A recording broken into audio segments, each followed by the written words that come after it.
நாமல் ராஜபக்சவே என்னுடைய தந்தையும் தாயும். மஹிந்த ராஜபக்ச ஒரு நல்ல மனிதர்.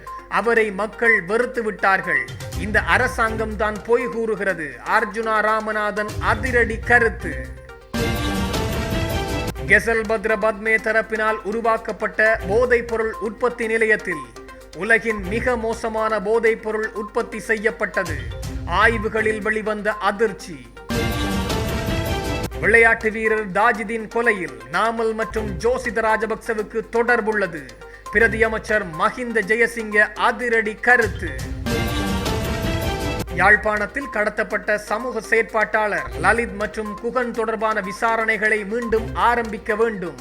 கோட்டாபய ராஜபக்ச சாட்சியம் வழங்க வேண்டும். லலித் வீரராஜின் தந்தை மற்றும் சகோதரிகள் குற்றத்தடுப்பு விசாரணை பிரிவில் வாக்குமூலம். போதைப் பொருள் குற்றச்சாட்டில் கைது செய்யப்பட்டுள்ள சம்பத் மனம்பரியிடம் நடத்தப்பட்ட விசாரணைகள். பல முன்னாள் அமைச்சர்களின் பெயர்களை உச்சரித்த சம்பத் மனம்பரி. நேற்றைய தினம் கைதின் பின்னர் ஊடகங்களுக்கு கருத்து தெரிவித்த அர்ஜுனா ராமநாதன் பலதரப்பட்ட விடயங்களை பகிர்ந்து கொண்டுள்ளார்.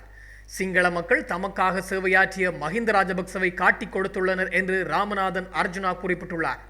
கொழும்பு கோட்டையில் கடந்த 22ஆம் தேதி நடைபெற்ற சத்தியாகிரக போராட்டத்தில் கடமையிலிருந்த போக்குவரத்து காவல்துறையினருக்கு இடையூறு விளைவித்து தவறான வார்த்தை பிரயோகத்தை மேற்கொண்டார் என்ற குற்றச்சாட்டின் கீழ் நேற்று கைது செய்யப்பட்ட அர்ஜுனா கொழும்பு கோட்டை நீதவான் நீதிமன்றத்தில் முற்படுத்தப்பட்ட போது பிணை வழங்கப்பட்டு விடுவிக்கப்பட்டுள்ளார்.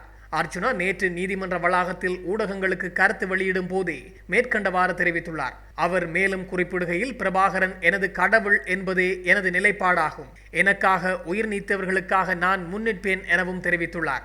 ஆனால் இந்த நாட்டு மக்கள் தமக்காக உயிர் நீத்த இராணுவ வீரர்களுக்காக முன்னின்ற தமது தலைவரான மஹிந்த ராஜபக்சவை காட்டிக் கொடுத்து விட்டார்கள்.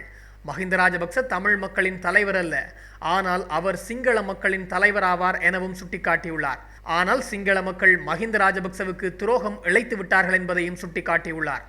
நாமல் உள்ளிட்டோர் கள்வர்கள் என கூறிய போது நானும் அவற்றை நம்பினேன். முழு நாடும் அதை நம்பியது. பொய் கூறியவர்களுக்கு மேலாக பாரிய பொய்களை கூறுபவர்கள் வந்ததும் அனைவரும் அவர்களை நம்பினர். ஆனால் இறுதியில் அவர்களது பொய்கள் அனைத்தும் தற்போது வெளிவர ஆரம்பித்துள்ளது. ஆளும் கட்சி மிக விரைவில் வீட்டுக்கு அனுப்பப்படும் எனவும் தெரிவித்துள்ளார். எனக்காக முன்னிலையானமைக்காக நாமலுக்கு மதிப்பளிக்கின்றேன். எதிர்க்கட்சி நாடாளுமன்ற உறுப்பினர்களான நாமல் ராஜபக்ச மற்றும் டிவி சானக்க மற்றும் ஸ்ரீலங்கா பொதுஜன பெரமுனவின் செயலாளர் சாகர காரியவசம் மற்றும் பலர் என்னோடு நீதிமன்றத்தில் கூடவே இருந்தார்கள்.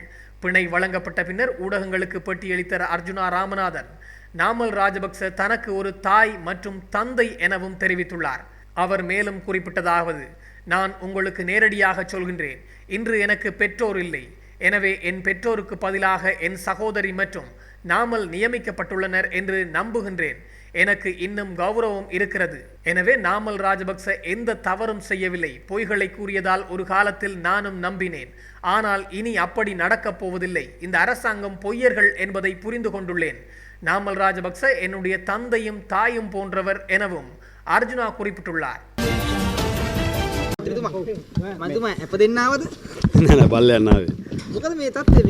மக்களின் ஆணையை மீறி செயல்படும் ஜனாதிபதி அனுரகுமார் திசாநாயக்கவையும் அவர் தலைமையிலான அரசையும் மக்களின் ஆதரவுடன் மிக விரைவில் வீட்டுக்கு விரட்டுவோம் என ஸ்ரீலங்கா பொதுஜன பெரமுனவின் தேசிய அமைப்பாளரும் நாடாளுமன்ற உறுப்பினருமான நாமல் ராஜபக்ச தெரிவித்துள்ளார்.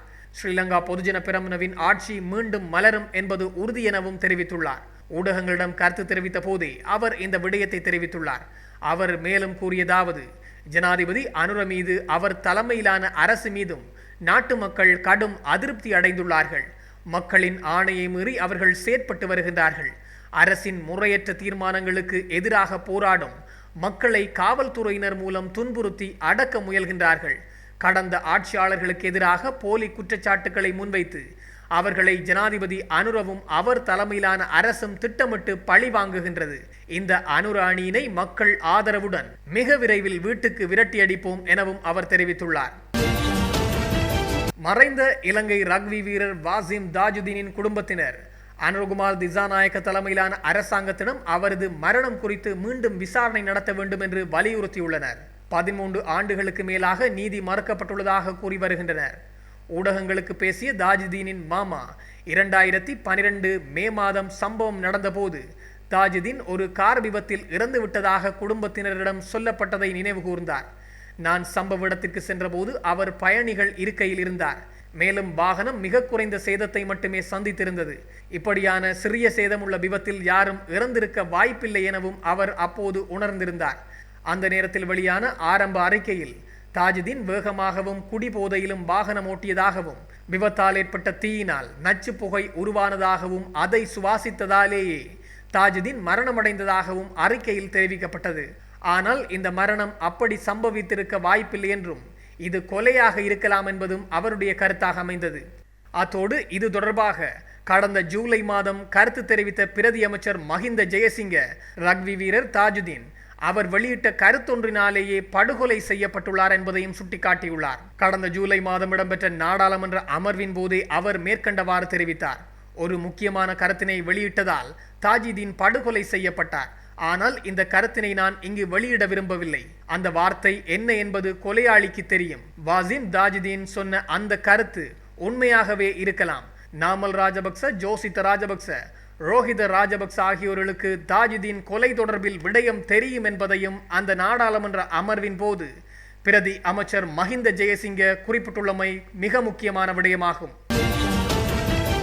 யாழ்ப்பாணத்தில் கடத்தப்பட்டு காணாமல் போன லலித் மற்றும் குகன் ஆகியோரின் விசாரணை தொடர்பாக வாக்குமூலம் அளிப்பதற்காக லலித்குமார் வீரராஜாவின் சகோதரிகள் இன்று காலை குற்றத்தடுப்பு விசாரணை பிரிவில் முன்னிலையாகியுள்ளனர். முன்னணி சோசலிச கட்சியின் கல்வி செயலாளர் புபுது ஜெயகொட, லலித்குமார் வீரராஜாவின் தந்தை ஆறுமுகம் மற்றும் 2 சகோதரிகளும் இன்று கொழும்பு குற்றப்புலனாய்வு திணைக்களத்திற்கு வருகை தந்துள்ளனர். ஊடகங்களுக்கு கருத்து தெரிவித்த ஆறுமுகம் வீரராஜா, யாழ்ப்பாணம் நீதிமன்றம் மற்றும் கொழும்பு நீதிமன்றம் இந்த வழக்கு தொடர்பான விசாரணைகளில் பல சந்தர்ப்பங்களில் ஈடுபட்டுள்ளதாகவும் முன்னாள் ஜனாதிபதி கோட்டாபய ராஜபக்ச வழக்கில் நீதிமன்றத்தில் முன்னிலையாக உத்தரவிட்டிருந்தாலும் அவர் இதுவரையில் முன்னிலையாகவில்லை எனவும் சுட்டிக்காட்டியுள்ளார். இந்த அரசாங்கத்தால் நீதி வழங்கப்படும் என்று தானும் தனது குடும்பத்தினரும் நம்பிக்கை கொண்டுள்ளதாகவும் தெரிவித்துள்ளார். சகோதரி கல்யாணி தெரிவிக்கையில், எனது அண்ணன் கடத்தப்பட்டு 14 வருடங்கள் கடந்துவிட்டன. நாங்கள் நீதிமன்றங்களில் சாட்சி வழங்கினோம். மேலும் காவல்துறை தலைமையகத்திலும் சாட்சி வழங்கினோம். ஆனால் எதுவும் நடக்கவில்லை. எத்தனை வருடங்கள் கடந்தாலும் நீதிக்காக போராடுவோம் எனவும் இந்த ஆட்சியிலாவது நீதி கிடைக்க வேண்டும் என்ற அடிப்படையிலும் அவர்கள் கோரிக்கை விடுத்துள்ளனர்.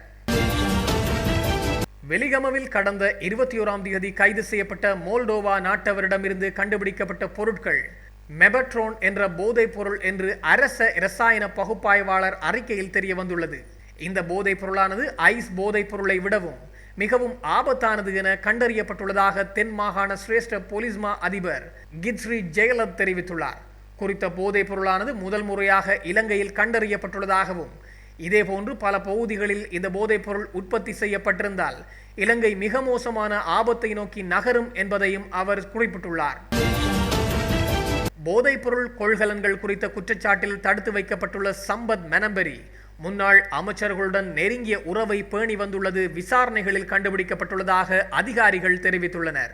சந்தேக நபரிடம் மேற்கு வடக்கு குற்றப்பிரிவின் விசாரணை அதிகாரிகள் மேற்கொண்ட நீண்ட விசாரணைகளின் போது இந்த தகவல்கள் வெளிவந்துள்ளது.